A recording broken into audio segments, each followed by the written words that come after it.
Annyeong!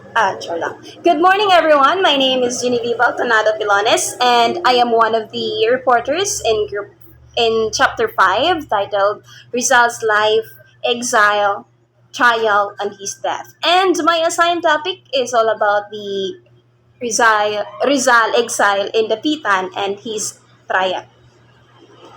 So, without further ado, let me begin my discussion this morning. Rizal was exiled in Dapitan, Zamboanga del Norte, a remote town in Mindanao from the year 1892 to 1896. And he stayed there for almost 4 years, and his life was monotonous, means boring. And uh, during his stays there, he accomplished a lot of things like he he create or invent the wooden machine for making bricks. Not only that, but his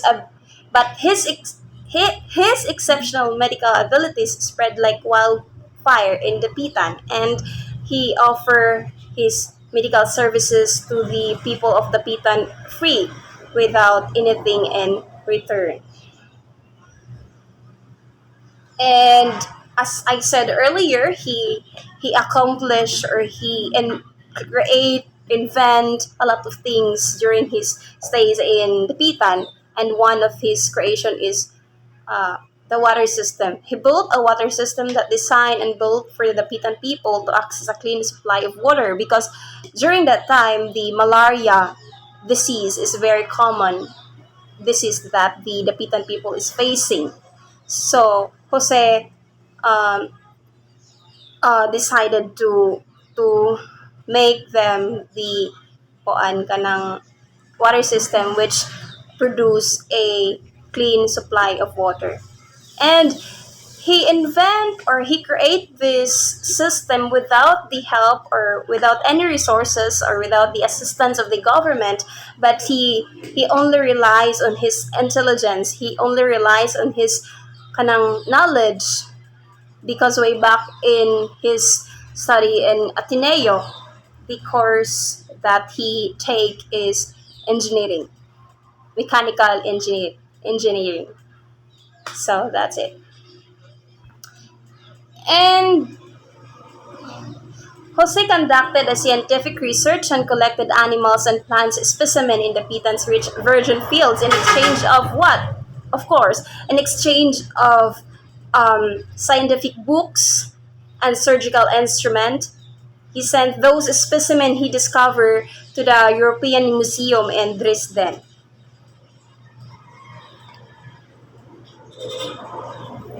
He collected a 346 shells from 200 different species as a result of his research. And some of Rizal's some of the animals that Rizal discovered that time is named after him, like Draco Rizali, which means a flying dragon. Second is the Apogania Rizali, which means a small beetle. And last is the Racapurus Rizali, a rare frog. Okay. So while in the Pitan, I during the stays of Rizal in the Pitan, he studied the Visayan, Sabunom, and Malayan language that time. So to for him to be able to wrote or to create a poem which titled a uh, Hymno Italisay, or in English pa, hymn for the Talisay, and the second one is Mi Retiro, My Retreat, and last poem that he wrote in Malayan is the El Canto del Viajero, or the traveler's song.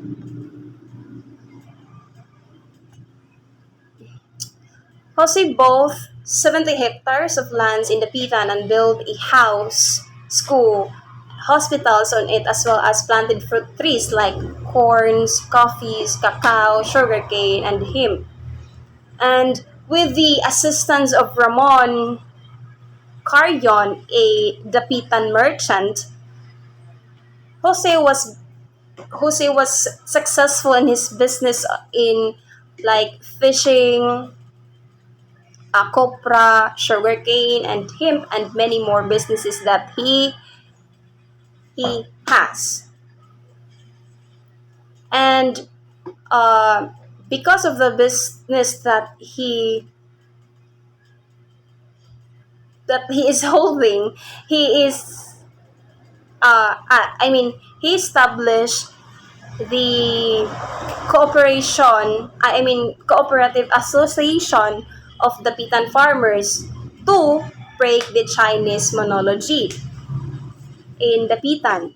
Chinese monology is, the Chinese during that time is the one who controlled the businesses in the Pitan place.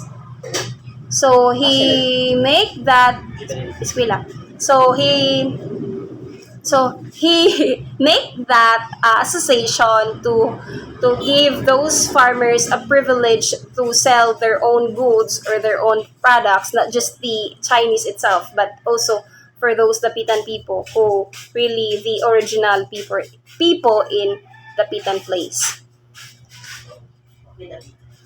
Okay, but despite of his achievements in Dapitan, Rizal longed for his family's love, his friends, his relatives. So when Bracken, the time that Josephine Bracken finally arrived in the Dapitan, and when Rizal saw her, he fall in love at first. Wah! Na-fall in love na dahil si Rizal pagkakita niya kan Josephine de Bracken. Josephine Bracken is an Irish girl, and during that time, Josephine is only 18 years old, and because of love for each other, Josephine loved Rizal and Rizal loved Josephine. They decided to get married, but the sad thing is that the church is not. Uh, the church opposed their plan to get married.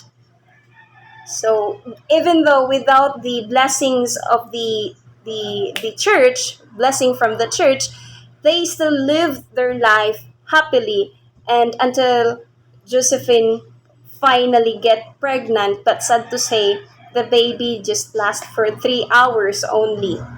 And after that hours, the baby died. So to honor the father of Rizal, he named his son after his father, Francisco. And on July 7, on July 7, 1892, Andres Bonifacio established the Kataas-Taasang Kagalang-galangang Katipunan ng mga Anak ng Bayan, a revolutionary society and stag and armed revolt in 1896. And Dr. Sige mga doktor And Dr. Pugh Valenzuela was given a task to give a letter to Jose Rizal together with Raymond Mata. And when Rizal finally received the letter from Andres Bonifacio, he eventually opposed the uprising of Katipuneros. Why? Because in Rizal's mind, he thought that the Katipuneros is not ready, or they are still not equipped. They are still not uh, ready to fight against the Spaniards that time, because they are lacking of resources, they are lacking of support. So So Rizal that time is not, I mean, he did not agree with the plan of Andres Bonifacio and to the Katipuleros. And at the same time, at the same time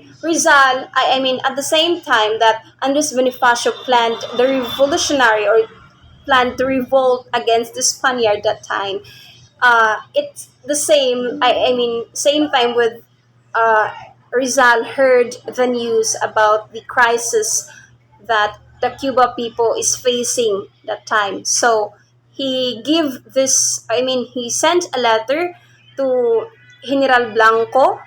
He sent a letter to General Ramon Blanco stating that he wants to go there to aid, help, or to offer his medical services freely. And soon after that, many weeks have passed. Rizal still waiting for the reply of General Blanco, and finally finally General Blanco replied to the letter of Rizal, and he allowed Rizal to travel from Philippines to the Cuba by ship. Okay, by ship.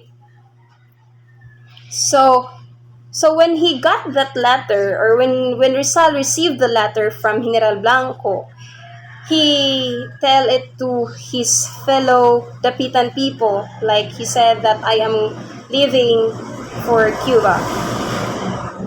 And wala siya kabalo kung pila daw siya katuig dito ang magstay. Dito ang lugar. Basta kay mag-adto daw siya. So he emotionally left town to leave for Cuba to aid help. He lived in Dapitan on July 31, 1896. And we are now here in the trial of Rizal. On August 26, 1896, Andres Bonifacio and his fearless Katipuleros cried out in the hills of Balintawak, or also known as Cry for Balintawak.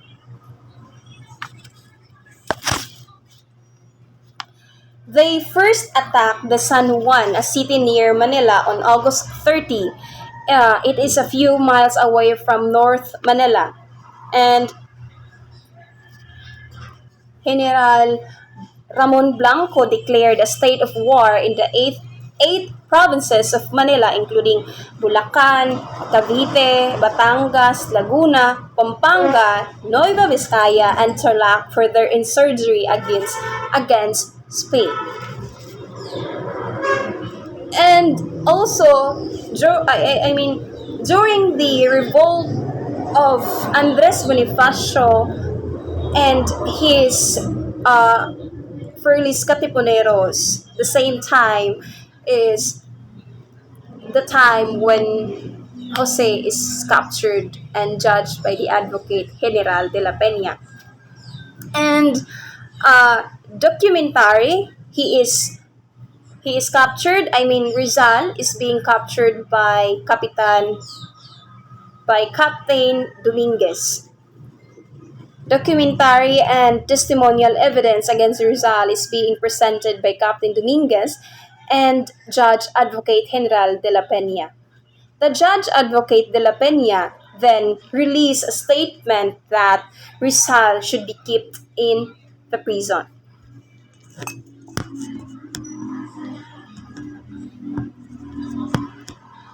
Rizal's case is okay. Rizal's case is an example of Spanish misrule and injustice. Rizal's counsel worked tirelessly to persuade the member of the military court not to sentence Rizal to death. So the lawyer of Rizal really did their best to defend him, but sad to say, they can't do anything about it because it's so unfair that time. His case was prejudged and he was deemed guilty before the trial even began. And all the charges and testimonies against him is accepted. But the arguments and proof that said that Rizal is innocent is being ignored that time. And Advocate General de la Peña confirmed his death sentence on December 30, 1896 at exactly 7 a.m. in the Bagong Bayan field. But before the death of Rizal, he spent his 24 hours in the prison writing a farewell letter to his brother Prasiano, to his best friend Dr. Ferdinand, to his father, to his mother, and to his beloved wife also. But not just them, but not just his brother, best friend, father, mother, wife, but also for the Filipinos. He sent those letters for all the Filipinos secretly to his sister. So Rizal spent his remaining time in prison writing farewell farewell letter to his family and to his loved ones.